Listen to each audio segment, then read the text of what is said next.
se dan cuenta, la abertura ya es más o menos del tamaño de la longitud de onda o podría ser más pequeña.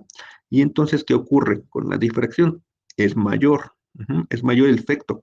Aquí se ve que las ondas tienen un frente curvo. Esta se llama onda esférica. Esta es onda plana, por razones obvias, no están planas. Y aquí, si lo viéramos en 3 dimensiones, serían como esferitas, ¿no? Nada más que estamos viendo como un corte, ¿sí? Y del mismo modo, si yo aumento la longitud de onda de tal manera que pueda tener una abertura grande, pues el fenómeno también se presenta de manera visible o de manera más notoria, ¿no?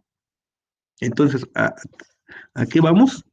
A que el fenómeno de difracción se va a presentar siempre y cuando, en este caso, cuando tenemos una abertura, la abertura sea del tamaño o más pequeña que las longitudes de onda de las ondas incidentes. Si no, este, puede que se presente el fenómeno, pero va a ser difícil observarlo. ¿Sí? Este es un fenómeno que se presenta en las ondas, únicamente en las ondas. Les digo, en las partículas materiales, pues uno lanza un objeto sobre una abertura y pueden pasar dos cosas, ¿no? Que le atine a la abertura y pasa el objeto pues, sin mayor problema, o que choque contra el muro y pues, se rebote, ¿no? ¿Sí? No hay de otra. Bueno, ustedes podrían decir, bueno, ¿qué tal si pasa rozando? Pues sí, se va a desviar, ¿no? Pero bueno, ese fenómeno es un fenómeno de choque oblicuo, ¿no? Pero bueno, si es una partícula no va a pasar eso. Estamos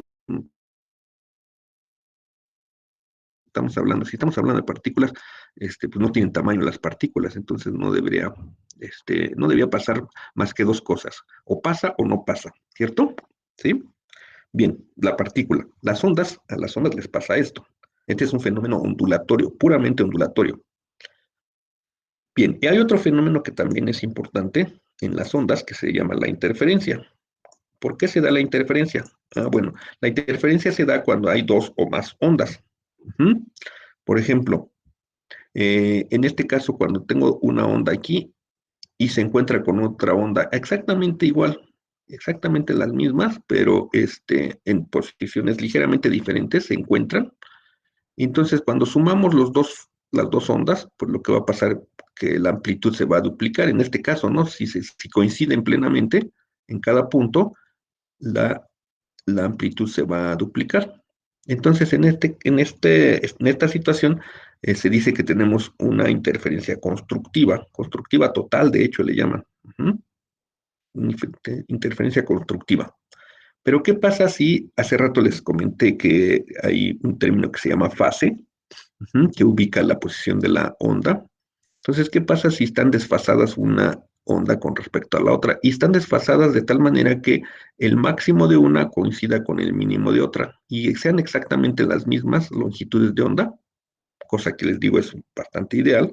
Entonces, si sucede eso, cuando la sumemos, el máximo de aquí con el mínimo de aquí se van a contrarrestar y en todo momento va a suceder eso. En todo momento va a suceder eso, de tal manera que pues no vamos a tener ninguna onda, ¿sí? La onda se va a anular. Bueno, la suma de las dos ondas se van a anular una con otra, y en ese caso decimos que la interferencia fue destructiva total, de hecho.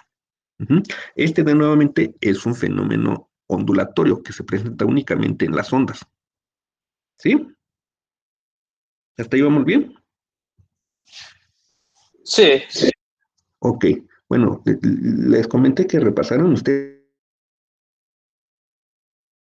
repásenlo bien, bien, bien, porque este es un curso anterior de física que tiene que ver con las ondas. Y bueno, ya para finalizar esta introducción o este repaso, les presento la ecuación de onda, que tiene una forma un poquito fea. Ya lo van a entender ahorita que están viendo su curso de cálculo de varias variables. Esta es la ecuación de onda en 3 dimensiones, bueno, de hecho en 4 dimensiones, ¿no? Porque son las 3 dimensiones espaciales y la temporal. Este es un vector, R es un vector que tiene 3 componentes, X, Y, Z, y aparte está la variable T. Entonces esto es una ecuación con 4 variables, tres espaciales y una temporal. Este operador se llama el operador Nabla, y es como una derivada, pero no en 3 dimensiones. ¿sí? Esto es una derivada en 3 dimensiones, de tal manera que esto rige el comportamiento de la onda. En una dimensión, bueno, serían 2 dimensiones, pero en una dimensión espacial, vamos a ponerle aquí una dimensión espacial, la ecuación se transforma en esto. Este simbolito, no sé si lo conozcan, si ya lo estén viendo, les digo en su curso de cálculo, se llama derivada parcial, ¿no? Este simbolito que parece como una D chueca, de hecho viene de la D de derivada, nada más que aquí significa que únicamente voy a derivar con respecto al tiempo, y aquí derivaría con respecto a X una doble derivada, una segunda derivada. Esta V es la velocidad de la onda, y esta psi se llama función de onda. Esta psi es la función de onda. ¿Qué representa la función de onda? Déjenme abrir un pizarroncito. Y ahorita les digo qué representa esta función de onda, por lo menos en una dimensión espacial, ¿no? Bien, a ver, espérenme, dejo de presentar aquí y pongo mi pizarrón. Bueno, ahí está el pizarrón.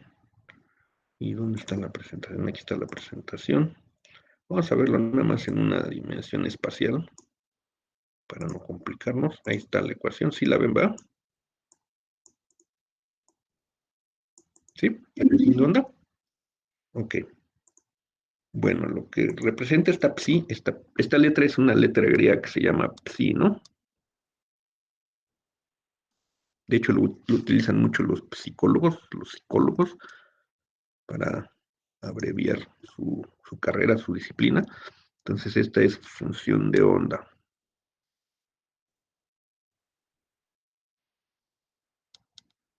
Onda.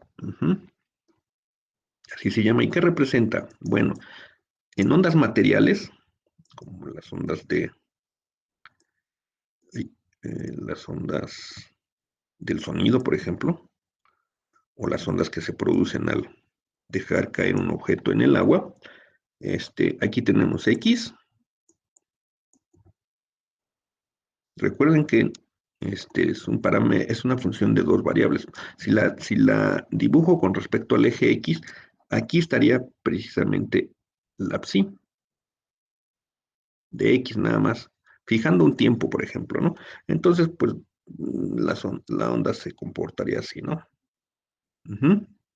Sí, esto significaría psi de X a un cierto tiempo t. ¿Sale? Es la posición que tendría la onda, por ejemplo, la altura de la onda en el agua, si estamos hablando de una perturbación en la superficie del agua porque dejamos caer algo. Entonces, este sería el perfil del agua. Y la psi me diría, a ver, qué altura tiene el agua en determinada posición en determinado momento. Hagan de cuenta que tomo una fotografía del perfil del agua en determinado momento y así se va a ver, ¿no? En otro momento, pues se va a ver de otra manera, ¿sí? Entonces, esto es lo que significa psi. Y esta es la función de onda. ¿Puede repetir, profe? ¿Sí es posición? Función de onda, sí, es la posición. En este caso, que estoy hablando de la onda del agua como esta que puse aquí, a ver, también, esta onda, esta cosa, vamos a recortarla.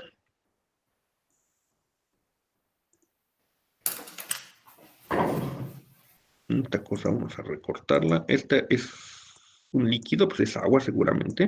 Le dejaron caer ahí un objeto. Y si lo vemos de perfil, están de acuerdo que si lo vemos de perfil, vamos a tener una situación así, ideal, ¿no? ¿Cierto? De manera ideal. Entonces tiene una longitud de onda. Y les decía, hagan de cuenta que le tomamos una foto en determinado momento, a un tiempo t. Un tiempo t igual a, no sé, t0 o t1. El tiempo t1 está así, ¿no? A un tiempo t2 diferente, pues la onda va a ir viajando, va a ser diferente. Pero a un tiempo t lo que me va a representar este eje, pues es la posición en el eje X, y en el eje Y va a ser la función de onda, o sea, la posición que tendría en determinado momento. Por ejemplo, aquí, este es un X, no sé, 1 metro, 2 metros, lo que sea, 10 metros. Borremos aquí la longitud de onda. Le hubiera hecho un poco más amplio, ¿verdad? Pero bueno, entonces en esta X, aquí va a haber un valor, ¿cierto? No sé, si aquí son 10 metros, aquí la posición que tiene para abajo la perturbación, pues no sé, pónganle 5 centímetros, ¿no? Menos 5 aquí. Si aquí son metros, aquí pues podrían poner también metros de preferencia, por ejemplo, y aquí tendrían menos 0,05, ¿no? Para que sean 5 centímetros. Algo más o menos lógico, ¿no? ¿Sí? Y aquí si quieren pónganle 1 metro. ¿Qué quiere decir eso? Que a 1 metro de distancia de aquí, por ejemplo, a 1 metro por acá, aquí hay 1 metro, yo sabría qué profundidad va a tener el agua, o sea, hasta dónde bajó en un cierto tiempo, ¿sí? Pónganle 10 segundos. Todos esos parámetros los tendría que yo saber para describir la función de onda. ¿Sí? Entonces, esta sería la phi de X, ¿no? O sea, la posición que tendría en el eje Y o la profundidad que tendría sobre la superficie sin perturbar el agua, ¿no? Y entonces esa va a cambiar, porque si me voy aquí, por ejemplo, a otra X, por ejemplo, aquí que sea igual a 1,80 m, 1,8, pues aquí ya cambió, ¿no? Aquí ya cambió y ya tendría, no sé, aquí pónganle 0,07. De hecho, cambió de negativa a positiva, ¿no? Por ponerle números. ¿Sí? Entonces, esto es lo que me representa la psi, en este caso, ¿no? En el caso de la onda del agua. ¿Sí? En el caso de una onda, por ejemplo, electromagnética, si saben que la luz es una onda electromagnética, ya la vimos, pues lo que representaría esa psi, si lo ponemos así, lo ponemos así, lo voy a poner un poco más grande para que se vea mejor. Aquí está la onda electromagnética. ¿Sí? Igual en el espacio podemos ponerla aquí, X en el espacio, X, X, igual en unidades de metros si quieren, ¿no? Aquí lo que me representaría, si fuera esta una onda electromagnética, podrían ser dos cosas. Podría ser el campo eléctrico, entonces, si yo me voy aquí a, no sé, a 3 metros, por decir algo, 3 metros, yo sabría a 3 metros qué campo eléctrico hay.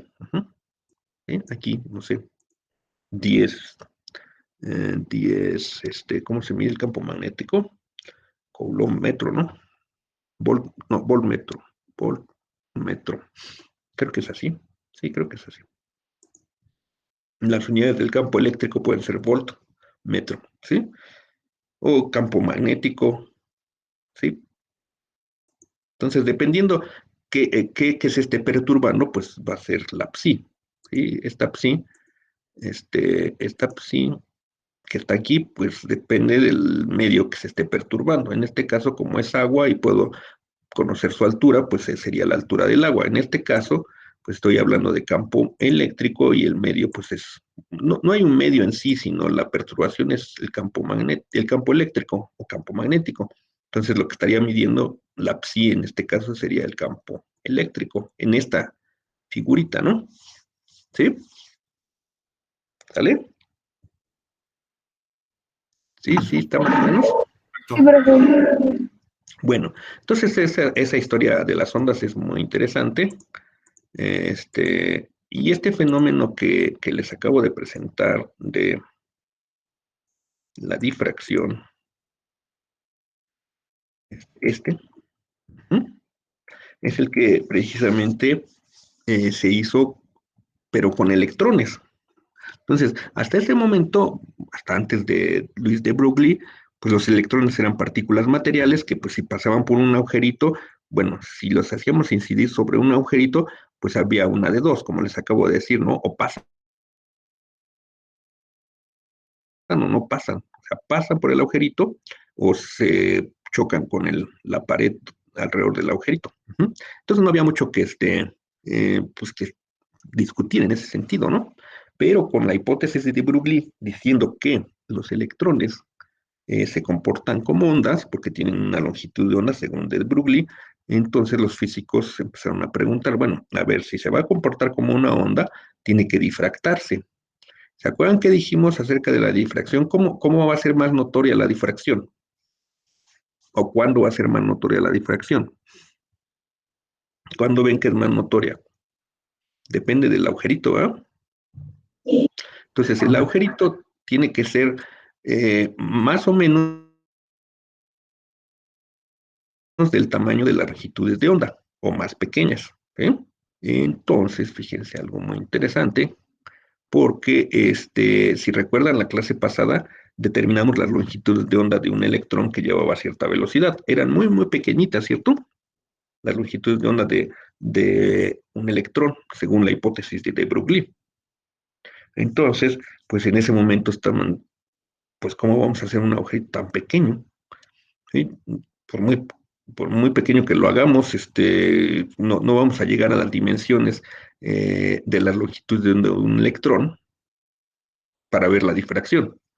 Entonces se les ocurrió, bueno, pues no necesitamos hacer agujeritos a lo mejor, en una pantalla, en un objeto, ¿no? Va a ser imposible que por muy pequeño que tengamos un material, al momento de hacer un agujerito va a ser enorme comparado con las longitudes de onda teóricas que tendría un electrón. Entonces no podríamos ver la difracción, no sería notoria. Entonces estos cuates, Davison y Germer, se les ocurrió una idea muy brillante.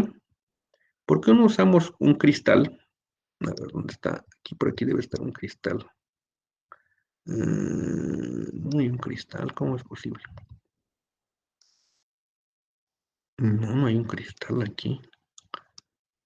Qué interesante, ¿cómo explican esto sin el cristal? Cristal, bueno, lo voy a tener que dibujar. O lo busco. A ver, déjenme ver si lo encuentro rápidamente. Permítanme. Permítanme un segundo. Segundito.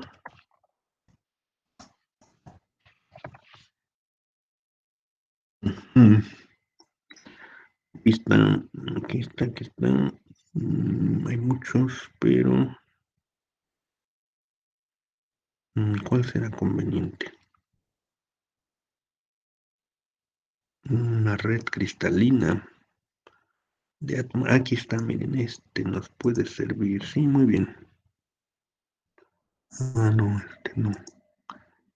Parecía interesante, pero no. A ver. A ver. Está muy feo mi dibujo, los hago muy feos. De hecho, aquí está el experimento. El experimento, permítanme.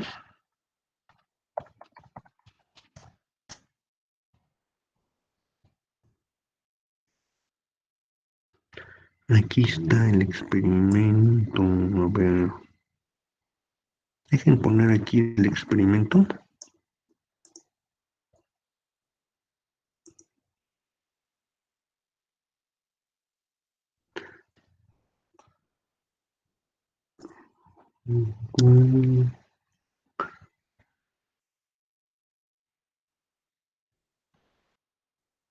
Permítanme, déjenme ver dónde están. Es muy importante ese experimento porque, de cuentas, pudo visualizar que efectivamente los electrones se difractan. Aquí está, a ver, déjenme ver si lo puedo poner.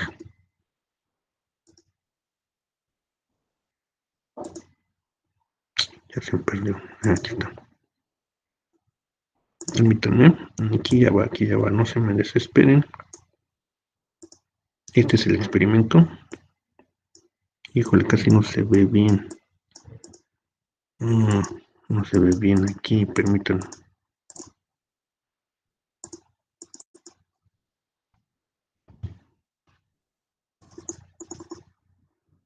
Ya se me trabó esto.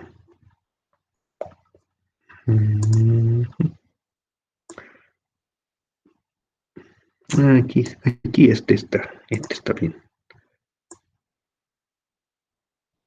Este va a ser el que nos va a ayudar.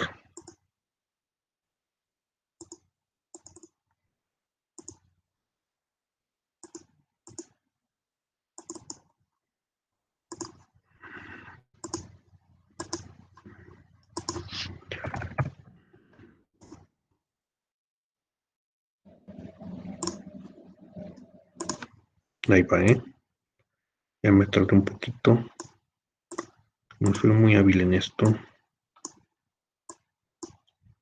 Ahí está. ¿Siento?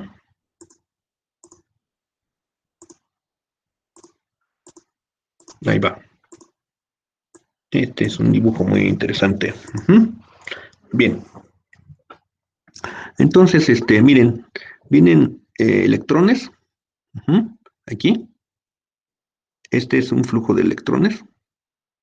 Esta es la distancia que hay entre pues átomos en una red cristalina. Una red cristalina pues es un arreglo tridimensional de átomos en posiciones bien determinadas. Hasta eso sí se pueden estar moviendo pequeñas distancias, pero están fijos ahí, ¿no? Como en un cristal de sal o en un cristal de cuarzo. Sí se lo imagina, ¿verdad? Nada más que están dos dimensiones aquí. Obviamente, pues esto debía estar en tres dimensiones, pero para no complicar el asunto, pues se ponen en dos dimensiones. Entonces, fíjense, esta es la distancia entre átomo y átomo.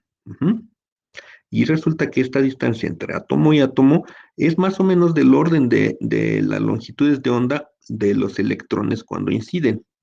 Entonces, ¿qué esperaría uno? Que hubiera difracción, ¿cierto? Fíjense, pues sí, es que es prácticamente imposible hacer agujeritos del tamaño de las longitudes de onda de electrones, que ya vimos qué longitudes de onda son, ¿no? ¿Sí? Sí, se recuerdan, ¿verdad? Son muy, muy pequeñitas las longitudes de onda de los electrones, cuando viajan a cierta velocidad. Entonces, pues se les ocurrió a estos señores hacer este experimento y vieron que efectivamente los electrones se difractaban, es decir, ocurría lo que ocurre en esta situación. ¿Sí la están viendo, Porque estaban pasando por los agujeritos, por los espacios interatómicos, los electrones, y observaron que se difractaban los electrones. Algo muy interesante, ¿sí? Que no se esperaban, porque pues, los electrones al principio uno piensa que son puramente materia, pero no. Cuando los hacemos incidir por aberturas muy, muy pequeñitas, como son los espacios interatómicos, como aquí, estos son espacios interatómicos, pues el fenómeno sí se va a hacer presente. Y ese fenómeno dio pie precisamente para que después se desarrollara la tecnología de los microscopios electrónicos.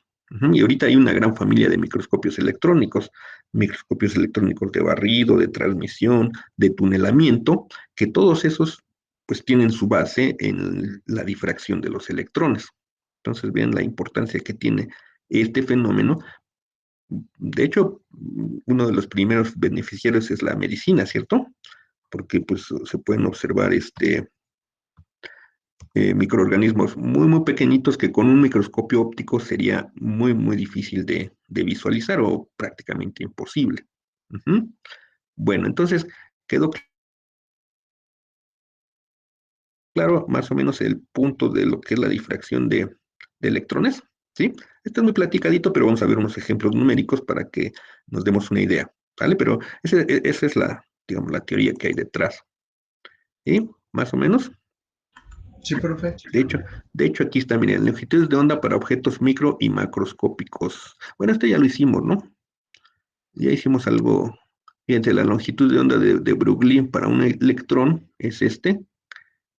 Y nada más hay que multiplicar h entre la masa del electrón y la velocidad. Esta es la velocidad relativista. 1 por 10 a la 7 metros por segundo. Aunque esta velocidad no es tan grande como la que manejamos la otra vez, que era 10 a la 8, este es 10 a la 7. Entonces, esta velocidad no se va a ver muy afectada por la relatividad. Entonces, por eso no la cambian. Cuando ya es 10 a la 8, esto 10 a la 8, entonces ya empieza a verse, se empieza a notar, ¿no? El efecto relativista. Aquí hicieron un ejemplo igual, nosotros lo hicimos con nuestro cuerpo, no sé si recuerdan, cuando corríamos a una cierta velocidad con cierta masa. Aquí es una roca de 50 gramos, fíjense, una roca de 50 gramos y lleva una velocidad o rapidez de 40 metros por segundo. Calculan la longitud de onda de Broglie y fíjense lo que da. 3.32 por 10 a la menos 34. Esto prácticamente es imposible visualizarlo. Ningún equipo desarrollado por un ser humano puede visualizar esta longitud de onda. Entonces, por eso los efectos de la onda en cuerpos pues macroscópicos pues no se ve, no es visible en nuestros ojos. ¿Sí? Aunque pues bueno, en teoría sí tenemos este comportamiento ondulatorio. Es decir, nos podríamos interferir unos con otros, ¿no? Miren, lean la historia del microscopio electrónico. Aquí está un microscopio electrónico. Pues funciona, en vez de luz, funciona con unas de electrones. Los electrones se difractan y pueden visualizar, entre comillas, visualizar objetos muy pequeños. Bien, a ver, vamos a ver, un problema sencillo. Debe de haber aquí el efecto Compton, ya vimos. Propiedades ondulatorias de las partículas. Esto creo que ya lo hicimos, ¿verdad? Estos ya, mayoría de estos creo que sí ya los hemos hecho, ¿o no? ¿Se acuerdan? ¿Estos? ¿Sí los hemos hecho o no? Sí, Sí los hicimos estamos. uno. Hicimos uno, ¿verdad? Sí.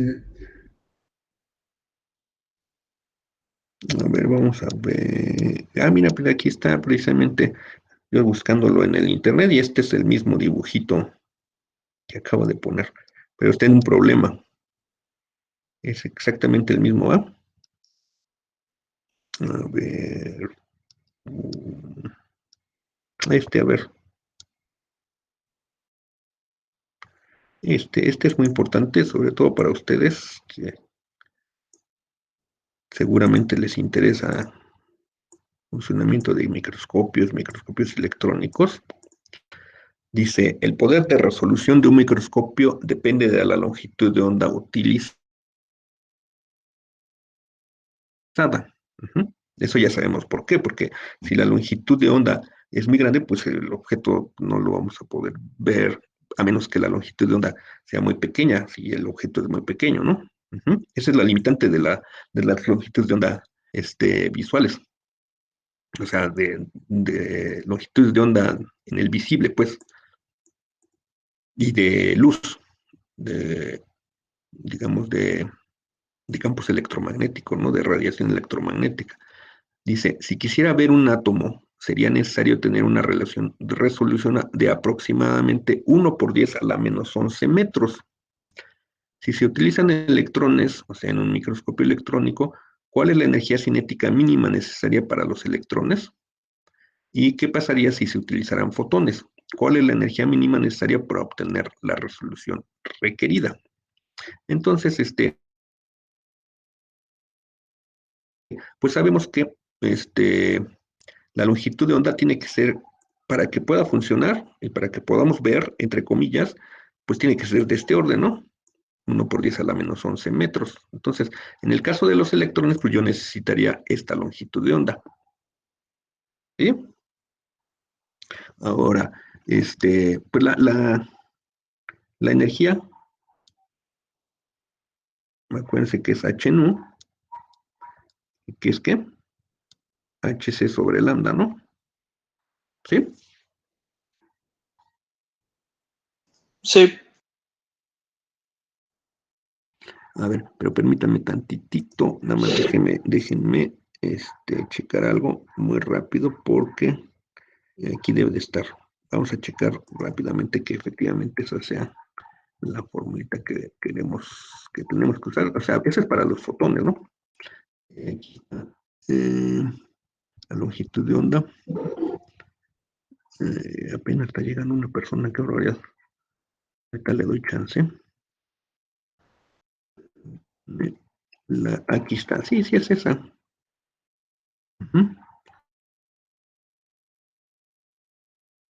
La energía. Se utiliza la misma fórmula de... aquí le ponen Einstein, pero en realidad no es Einstein, es de Planck, ¿va? H por la frecuencia. Entonces, déjenme ver. Cada una contiene a la vez conceptos de partícula y cantidades ondulatorias H y F.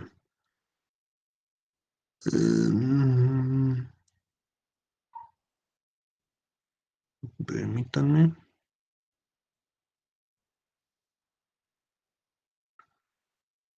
Nada más que necesitamos la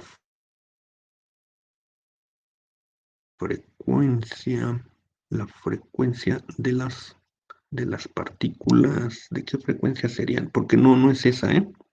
No es esta la relación que tenemos que usar, porque las partículas no están yendo a la velocidad de la luz. Esto sería para los fotones, ¿no? Entonces no es esta. La que tenemos que usar sí es esta, H nu o HF, como le quieran poner.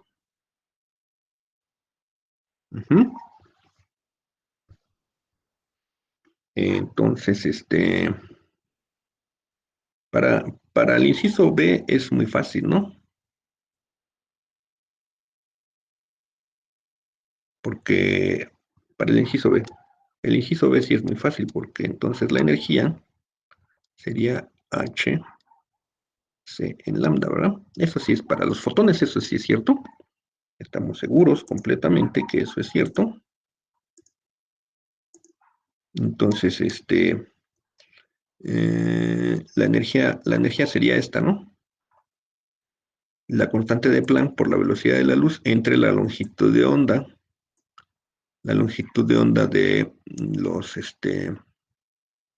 los fotones, que sería 1 por 10 a la menos 11 metros. A ver, calcúlenlo. H, constante de Planck, C, la velocidad de la luz, y lambda sería esta lambda. Recuerden que la longitud de onda de la radiación o del fenómeno ondulatorio debe ser del orden de la resolución que nosotros queremos para poder ver algo.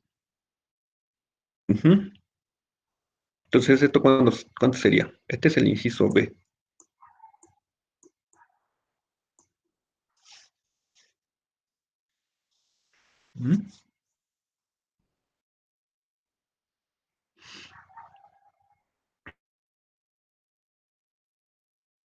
¿Sí lo están haciendo? Sí, profe.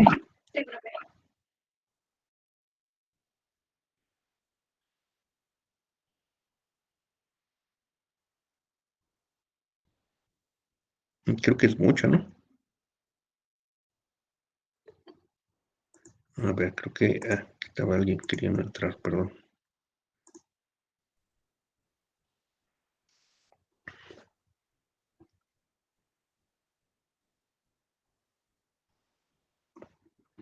¿Cuánto da? 1.98 por 10 a la menos 14 joules.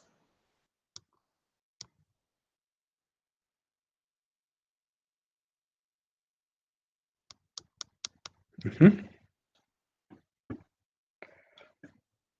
Entonces, esa es la energía para tener esa resolución, ¿no? ¿Esta energía en qué rango está? Está muy por arriba de rayos X, ¿no? La luz visible no tiene esta energía. No, no, no es muchísima esta energía. Para un fotón esto es muchísimo. Ujú. ¿Sí se acuerdan del espectro electromagnético? Ahora vamos a poner espectro electromagnético para que vean, para que nos demos una idea. El famoso espectro electromagnético, aquí está. Nada más que no lo tiene en energía. Aquí está uno en energía. No, no está en energía, en energía, en energía. A ver, en energía. Longitud de onda, frecuencia. No, casi no lo traen en energía. ¿Por qué no lo traen en energía?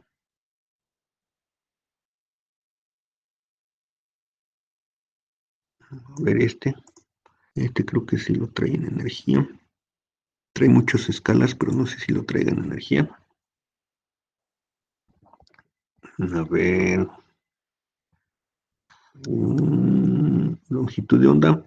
Bueno, la longitud de onda nos puede servir, ¿no? 10 a la menos 11. 10 a la menos 11. Aquí está, miren. Este es 10 a la menos 11. Esta es la longitud de onda, miren. Longitud de onda, 10 a la menos 11. Y pues sería rayos gamma.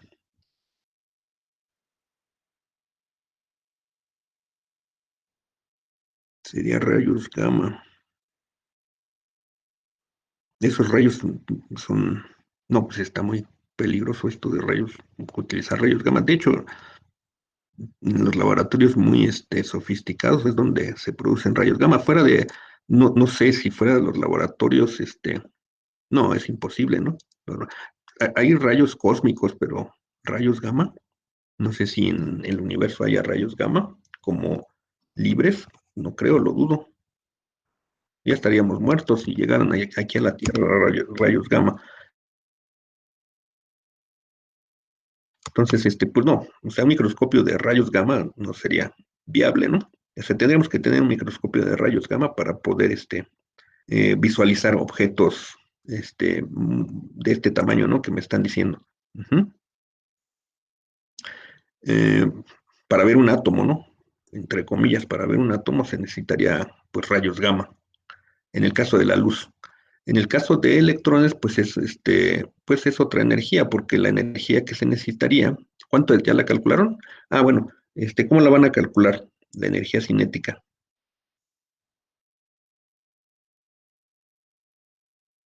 ¿Mm?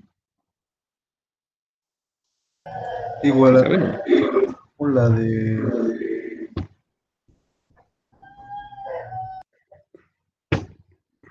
Ah, no, olvido.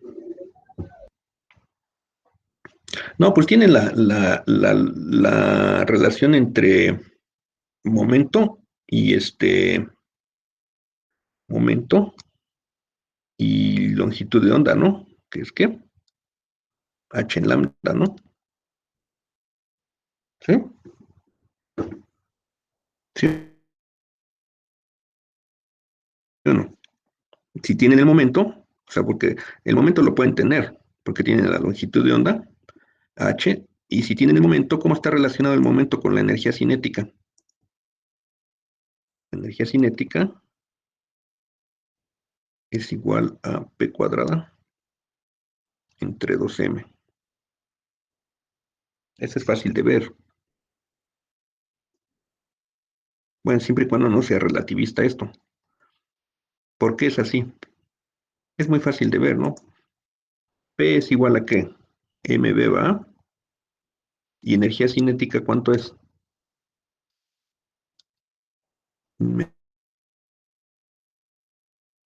Medio de la masa por la velocidad al cuadrado, ¿cierto? ¿Sí?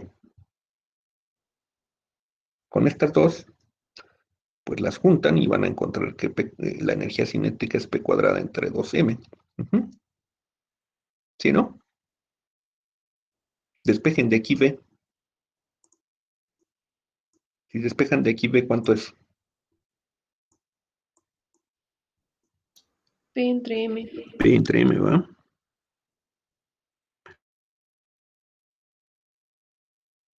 Y la sustituyen aquí. Entonces esto sería la energía cinética, sería 1/2 de la masa, la velocidad es P entre M al cuadrado. Y entonces quedaría 1/2 de P cuadrada entre M. Que es esta misma, ¿no? Sí, entonces la energía cinética la calculan con esto. ¿Sí? Y el momento lineal pues lo calculan con H entre lambda. La masa es la masa del electrón.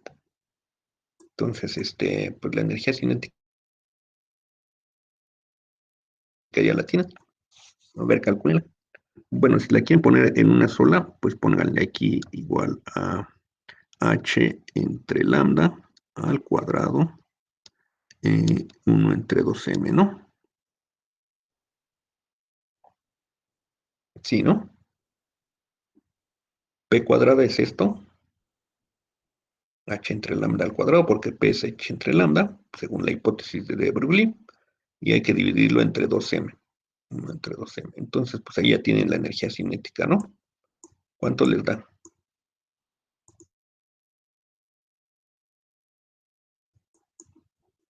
¿Cuál es la masa, Talas? Es la masa del electrón, ¿no? Porque están hablando de electrones. Chequen la masa del electrón. La energía cinética mínima necesaria para los electrones. O sea, si se utilizan electrones.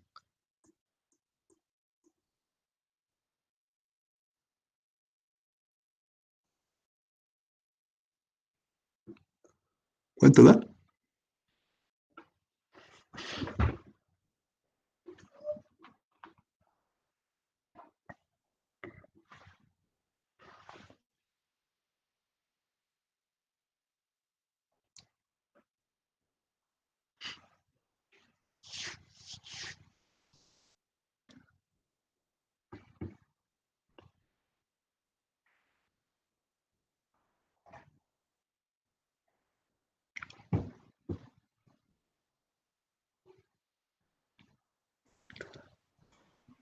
Da 2.41 por 10 a la menos 15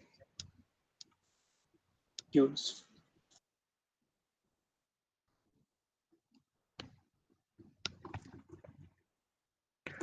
Y pues fíjense que por lo menos es un orden de magnitud menos. Y como son electrones, pues uno pensaría que sí, ¿no? Ahora, esta fórmula que acabamos de encontrar es clásica, ¿eh? No es o sea, de la mecánica newtoniana.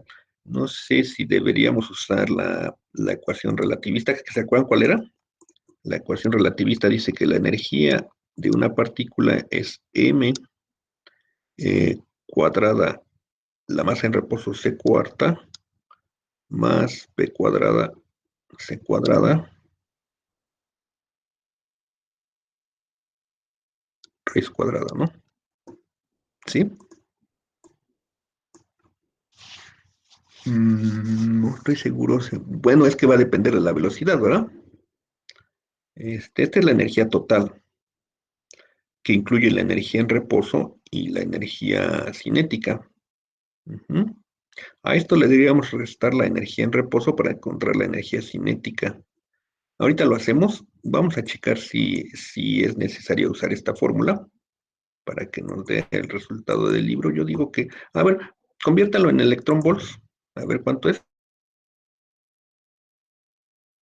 esto en electrón volts. Esta energía en electrón volts. Eso me va a decir qué potencial debo usar, ¿no?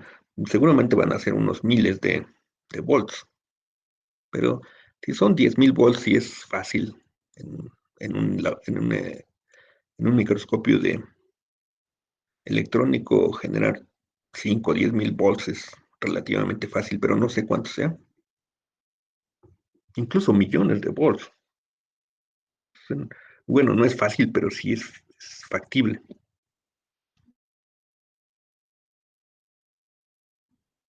¿Cuánto es? Son 15.042.04 electronvolts. 15.000, o sea, 15 kiloelectronvolts, ¿no? Más o menos. 15.000 y cacho, ¿no?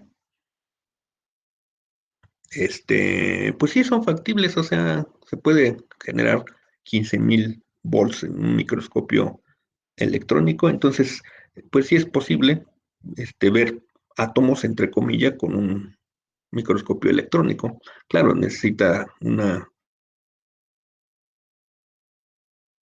galleta muy grande. Obviamente no los vamos a ver desde el punto de vista óptico, ¿no? No, que después los microscopios electrónicos pues tienen un software que procesa las señales para convertirlas en imágenes que nosotros podamos interpretar como estamos acostumbrados, ¿no? Con los ojos. Porque toda la información que brinda un microscopio electrónico pues son datos dependiendo de lo que es, del tipo de microscopio que se esté usando, ¿no? Sí, si es un microscopio de barrido o si es un microscopio de tunelamiento, proporciona datos numéricos, vamos a decirle así. Y esos datos numéricos ya el software propio de los microscopios lo transforma en una imagen. Ujú. Bien. A ver, vamos a ver si estamos bien. Si no, a lo mejor vamos a tener que usar esta fórmula. Porque no sé esto si fuera, si esta energía ya se considera una energía relativista. Igual y sí, ¿eh? Vamos a ver. Es el problema 41. Por lo menos el orden de magnitud debe estar en ese rango. El problema 41, vamos a hacer el 41, ¿no? El capítulo 40. ¿Sí es el 41? 41. Sí, 41 del 40. 41 del 40, vamos a ver.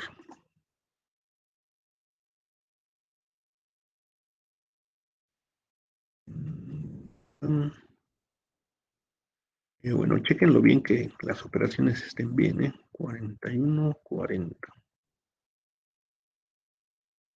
Estoy tardando mucho en esto. Ya llegué. 41, aquí está. No es mucho más, ¿eh? Ah, no, sí está bien. Sí está bien. 15, sí está bien, ¿va? 15 kiloelectronvolts. Bueno, no sé cuál seguía aquí, pero bueno, le pone un 1. ¿Sí seguía 1? No, seguía un 0. Un 0 y Sería después del 0. 0.42. 0,42. Bueno, a lo mejor ahí había que poner la constante de Planck bien, la masa del electrón bien, la longitud de onda, bueno, es 1 por 10 a la menos 11, pero bueno, no no nos vamos a pelear por este punto 1, ¿no? Son 15.1, aquí son 15, ¿no? Y sí, efectivamente, aquí hicimos, fíjense qué bueno, porque no, en esta, como les decía, no consideramos la relatividad de Einstein, es una fórmula clásica esta de P cuadrante 2m. Si utilizáramos una ecuación relativista que es esta, vamos a obtener el resultado que no se aleja mucho de ¿no? Es muy, muy parecido. Entonces, pues ustedes chequen de tarea esta, a ver si es cierto que da esta. Y la otra, esta no la convertimos en electron volts. A ver, esta, conviértanla en electron volts. 1.98 por 10 a la menos 14. Pero ya vimos que esto corresponde a rayos gamma, ¿eh? O sea, es mucha energía para un fotón. No, a mí Entonces, me dio 124.157.3 electronvolts. ajá, pues es esto, ¿no? 124 kiloelectron volts, ¿cierto? Entonces, pues construir un microscopio óptico con esta energía para los fotones, pues está muy cañón, ¿no?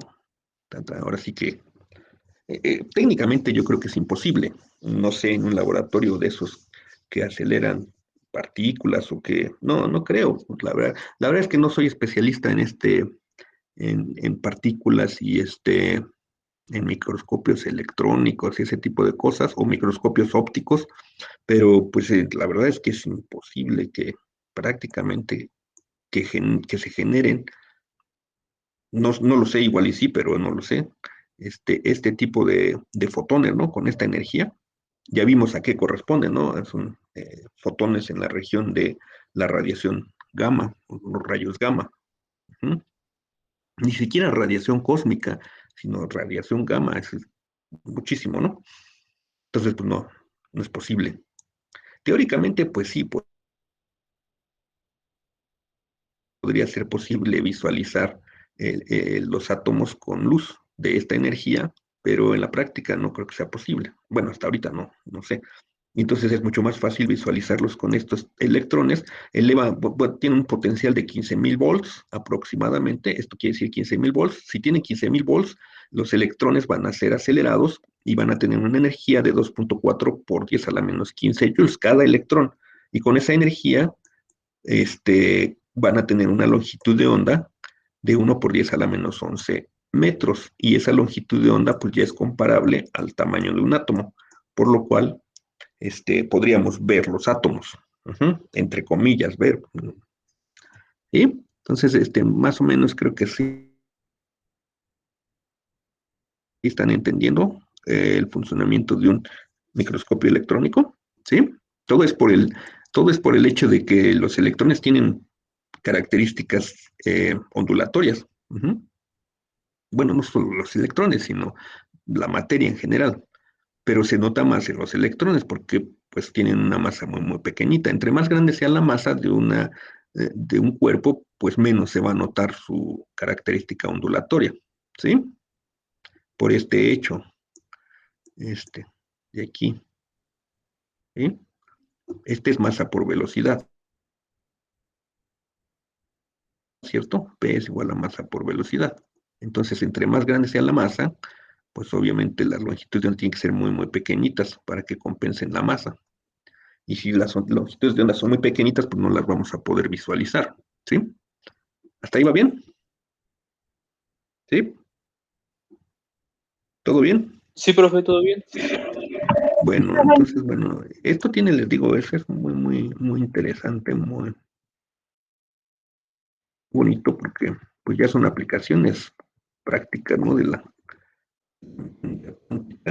ver, vamos a ver qué más tenemos por acá. Si no, ya para pasar a un tema que es mucho mejor, les gusta más, aunque sí va a tener un poquitín de matemáticas, que luego eso puede causar conflictos. Siempre la matemática, si no se tiene bien establecida las bases, pues causan un poquito de problema, ¿no? Sí, creo que ya, porque ya básicamente ya abarcamos todo esto. Bueno.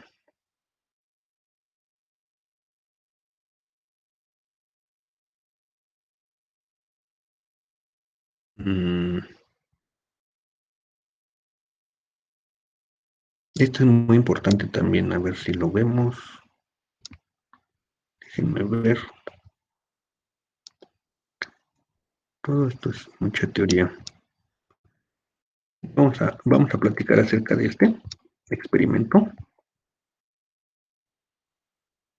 Es el famoso experimento de la doble rendija. Ese experimento nuevamente es un poquito complicado de entender si lo vemos a los electrones, por ejemplo. Aquí van los electrones. Si los vemos como partículas, ¿qué es lo que pasaría si los vemos como partículas? A ver, voy a hacer un recorte de esto. Lo pongo acá. Ahí están los electrones. Si son partículas, yo tengo dos agujeritos aquí, van a pasar por estas dos rendijas. El experimento se llama el experimento de la doble rendija. Vamos a suponer que yo primero tapo esta rendija, y pongo una pantalla aquí fluorescente. Obviamente lo hago en el vacío, De tal manera que los electrones pues nada más van a poder pasar por este agujerito, ¿cierto? ¿Sí? Sí. Y entonces, en la pantalla yo voy a ver aquí una mancha. Una mancha. Esta pantalla es una pantalla fluorescente que detecta cuando pegan los electrones. Entonces, se va a manchar aquí, ¿no? Y yo puedo estar aquí del otro lado, como en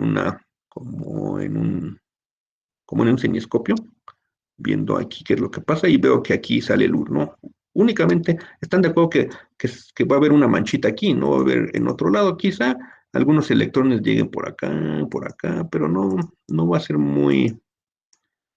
Es decir, la distribución que va a tener esto va a ser más o menos así, ¿no? Ahí, más o menos así y así, ¿no? ¿Cierto? Aquí va a haber muchos electrones que caen y cada vez que se aleja uno de la línea recta del haz de electrones, pues se va disminuyendo. Eso, pues parece bastante obvio, ¿va? ¿Sí o no? ¿Sí? Ahora, vamos a quitar esta rendija y tapamos esta. ¿Qué va a ocurrir? Pues va a ocurrir lo mismo, ¿va? Pero ahora ¿en qué posición va a estar este máximo? Pues va a estar, yo lo que va a estar aquí en una línea recta dirigida hacia allá, ¿no? ¿Sí? No parece nada sorprendente ese experimento, ¿verdad? ¿O sí? Con una rendija, la abro y la cierro y los electrones caen acá y manchan aquí la pantalla, ¿no? Y yo puedo observar aquí la luminosidad en un punto, ¿sí? En un spot. ¿Están de acuerdo? ¿Sí? Sí. Bueno, no necesitamos hacer el experimento para imaginarnos que eso va a suceder. Pero fíjense que, pues uno esperaría que si abre las dos rendijas al mismo tiempo, viera algo así, ¿no? ¿Sí? Viera dos manchitas, una acá, producto de que abrí y otra acá, producto de que abrí ¿verdad? ¿Sí? Vería dos manchitas, ¿sí? A lo mejor vería algunas manchitas por acá, pero nada sorprendente, ¿sí? O sea, dos manchas bien definidas aquí, una manchita aquí, producto de los electrones que vienen por este camino, y otra mancha aquí, producto de los electrones que vienen por este camino, ¿sale? Eso es lo que uno pensaría que vería, ¿sí o no? Sí. Pues bien, quedamos en que los electrones se comportan como ondas. Y si se comportan como ondas, hay un fenómeno que se llama el fenómeno de interferencia, ¿se acuerdan? ¿Sí? Pues resulta que eso es lo que va a ocurrir, y eso es lo que ocurre en realidad. Cuando ustedes hacen el experimento, van a observar este patrón. Muy sorprendente. O sea, van a observar que varias manchitas que se distribuyen de esta manera, con máximos y mínimos, máximos y mínimos. Estos máximos y mínimos pues, son precisamente la interferencia. ¿Qué se está interfiriendo? Pues se está interfiriendo la longitud de onda de los electrones que vienen por acá con la longitud de onda de los electrones que vienen por acá, y va a haber interferencia constructiva en algunos momentos si coinciden los máximos, o interferencia destructiva si coinciden los mínimos, ¿se acuerdan? Vamos a ponerla aquí, el fenómeno de interferencias. Cuando coinciden los máximos, estos máximos, la onda se incrementa y tenemos una interferencia constructiva. Cuando los mínimos coinciden con los máximos de la otra onda, pues tenemos cuando se suman una interferencia destructiva y no vamos a ver nada. Eso es exactamente lo que pasa aquí, ¿sí? Hay una interferencia constructiva aquí, una interferencia destructiva aquí, constructiva aquí, destructiva aquí. Eso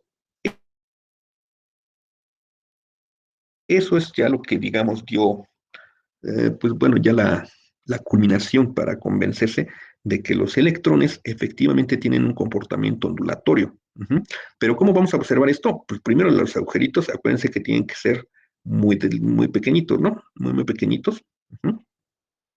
Esta distancia que hay entre los dos agujeritos también tiene que ser muy pequeñita, ¿sí? Y lo sorprendente del caso es eso precisamente, que si ustedes hacen el experimento, ya lo borré. ¿Por qué pasó esto? Bueno, quién sabe qué pasó aquí. Pero si hacen el experimento separadamente, una rendija primero y otra rendija después, pues sí ven lo que les dije, ¿no? Vemos la pantalla, tenemos la pantalla, observamos que aquí directamente, si cerramos esta, abrimos esta, y observamos el patrón así, ¿no? ¿Sí? Y lo mismo ocurre si abrimos y cerramos la otra.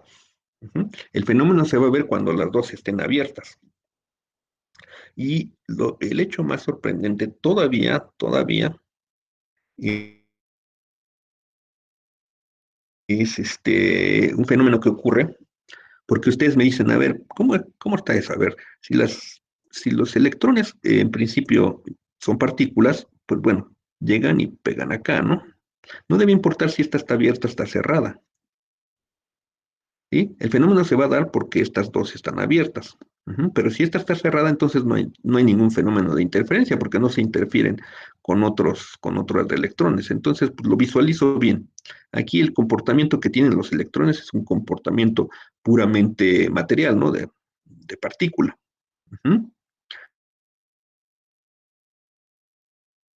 Bien, entonces, lo interesante que les decía que va a suceder es que ustedes pueden decir, antes de abrir esta compuerta, y cierran esta. Bueno, no lo hubiera hecho así. Déjenme, nada más lo desplazo, ¿no? Así está abierta esta. Cierro esta. Y lo único que va a pasar es que esta que está acá, el máximo, pues se va a desplazar, ¿no? Eso ya lo vimos. Se desplaza esto. Eso ya lo sabemos. Entonces, a la gente se le ocurrió, bueno. A ver, pues este comportamiento es de partícula. Yo podría saber en determinado momento si abro esta rendija, boom, la abro y pongo un detector acá y pongo otro detector acá para saber por dónde está pasando la partícula. Pues yo voy a saber, ¿la partícula pasó por acá o pasó por acá? Si pasó por acá, entonces va a ser una manchita acá. Si pasó por acá, va a ser una manchita acá. ¿Y qué creen que pasa cuando pongo detectores? Cuando yo sé por dónde está pasando la partícula. Eso es lo sorprendente de la mecánica cuántica, ¿eh? ¿Qué creen que se va a ver? Cuando yo detecto la partícula por dónde está pasando, se ve esto. Se ven dos manchitas. Es como si el electrón supiera, me están detectando, entonces ya no me voy a comportar como onda y boom, voy a caer aquí donde debo de caer. Y igual si sé por dónde está pasando, entonces la partícula como que dice, ya me descubrieron. Ya descubrieron que pasé por acá, pues entonces tengo que llegar acá. Igual esta, cuando pasa por acá y la detectamos con un detector, entonces la partícula sabe, ya me detectaron, ya no puedo engañarlos y voy a caer acá. Pero mientras no los detecte, los electrones que están pasando por uno y por otro lado se van a comportar como ondas y van a producir este patrón. Si se abren simultáneamente y no los detectamos por dónde están pasando. ¿No les parece sorprendente eso? Es ahí donde entra un principio que se llama el principio de incertidumbre de Heisenberg, porque es como si las partículas supieran cuando uno la está detectando o no. Eso parece medio chistoso, ¿no? Sí. Igual medio fumarolo, pero así se comporta la naturaleza. Pues así es lo se que comporta la naturaleza. Y estos experimentos se han hecho. es ¿sí? lo que decían de que uno puedes conocer la velocidad, pero no la posición del electrón, ¿no? O sea, no se pueden conocer Ajá, las dos al mismo exactamente. tiempo. No las dos al mismo tiempo, exactamente. Si uno conoce con exactitud, por ejemplo, la posición de un electrón, entonces la velocidad del electrón o el momento lineal del electrón queda completamente indeterminado, no sabemos qué velocidad lleva. Y por el contrario, si determinamos la velocidad exactamente de un electrón, no sabríamos dónde está. Ese es el principio de incertidumbre y tiene que ver con esto. Entonces, bueno, miren, para que les parezca un poco más formidable este asunto, yo no sé si han oído hablar de la paradoja del gato de Schrödinger. ¿Sí han oído hablar? Sí, Sí, profe. Sí, profe. El gato de... ¿Sí? ¿Sí lo han oído? Y pongan en un video en el YouTube para que la próxima clase me platiquen acerca de la paradoja del gato de Schrödinger. Nuevamente tiene que ver con el principio de incertidumbre. ¿Por qué? ¿Por qué el principio de incertidumbre? Si yo no detecto aquí nada, si no detecto nada, es esta situación, ¿no? Esta que decía. Pero yo no sé por dónde está pasando la partícula. Esa es la incertidumbre. Yo no sé exactamente por dónde están pasando las partículas. Si yo no sé por dónde están pasando las partículas se comportan como ondas y hacen este patrón. En cuanto yo las detecto, yo ya sé dónde está la partícula y automáticamente como que colapsa y dice, ya me detectaron y pues bueno, voy a tener el comportamiento puramente de partícula y voy a caer aquí. Igual acá, si yo las detecto, o sea, si yo sé por dónde están pasando, el conocimiento que me da este detector hace que colapse la onda, y ya no es onda, sino ya va a ser puramente partícula. Entonces yo ya tengo el pleno conocimiento aquí donde está. Entonces se pierde completamente la información de la onda, como onda. Entonces eso es muy interesante. Entonces, pues chequen ahí en algún video la paradoja del gato de Schrödinger, así pónganle. Es como decir, pues básicamente es decir que no sabemos nada acerca de las cosas hasta que no las vemos. O cuando las observamos. El hecho de que las observemos hace que los objetos ya tengan determinado un parámetro o varios parámetros, ¿sí?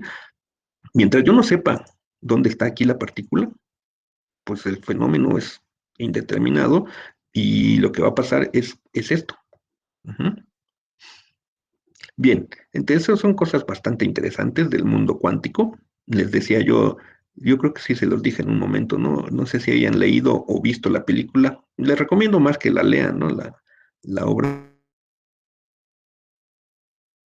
de el Lewis Carroll, de Alicia en el País de las Maravillas, suceden cosas muy extrañas en ese mundo.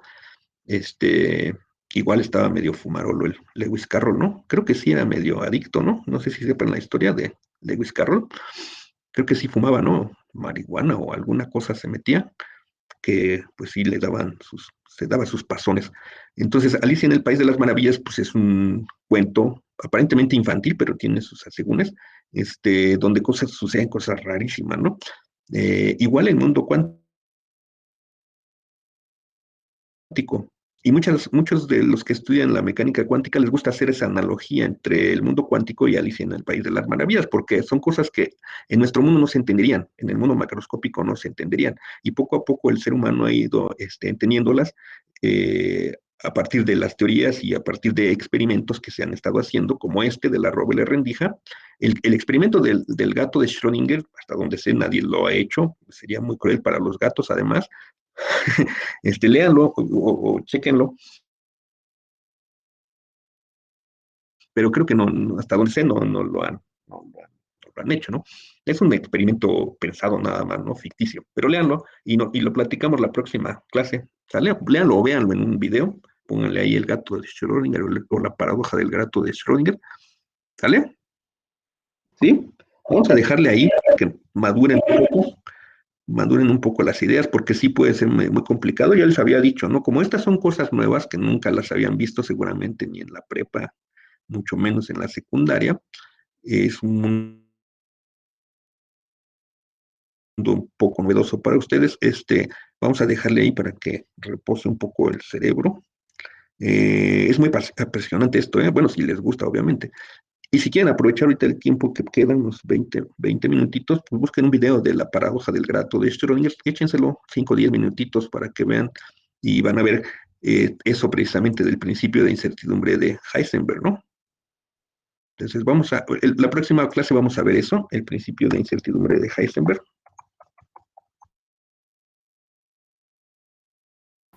Correcto, profesor. Incertidumbre Heisenberg. Ajá. Eso es lo que se aplica para los electrones en un átomo, ¿verdad? O sea, del modelo cuántico actual que los electrones... Los electrones en un átomo, exacto. Exactamente. Muy buena observación. Nosotros estamos acostumbrados a ver de caricatura un electrón con una carga, un átomo con una carga positiva en el centro y un electrón aquí. Esa es la caricatura que nos presentan, ¿no? De los átomos. Pero exactamente, vamos a resolver, espérese tantito, necesitamos un poquito más de herramientas para poder resolver el átomo de hidrógeno, que es el más sencillo, y ver por qué salen lo que le llaman niveles de energía de los átomos, ¿sí? Ya con las herramientas que vamos a ver y con lo que hemos visto, lo poco que hemos visto y un poquito más de herramientas, vamos a poder saber por qué los electrones tienen niveles de energía en un átomo y se expresan cuando emiten luz, ¿no? Emiten luz de determinada frecuencia. No emiten luz de cualquier frecuencia, sino emiten luz de determinada frecuencia que está determinada también, valga la redundancia, por los niveles de energía que tienen los átomos. Pero sí tiene que ver con eso, efectivamente tiene que ver con estos modelos de los átomos. Bien, entonces, lean algo del principio de incertidumbre de Heisenberg, ahí está en el libro, en el Serway, pero no se limiten al Serway, lean más en otros lados y chequen ahí algún video de la paradoja del gato de Schrödinger, ¿sale? Y lo platicamos la próxima clase, ¿sí? De hecho, también, pues lean el experimento o vean en otro video el experimento de la doble rendija, tiene que ver con eso, obviamente. Pónganle ahí experimento de la doble rendija y van a ver que hay muchos videos. No sé, no les recomiendo que vean videos así muy especializados, sino que un poco más suaves, ¿no? De divulgación. Bueno, si quieren verlo, si le entienden, está bien. ¿Vale? Entonces, nos vemos la clase próxima. Nos ¿Sí? vemos, profe. ¿Sí o no? Gracias, profe. Sí, está bien. Nos vemos. Hasta luego. Bye. Gracias, profe. Hasta luego.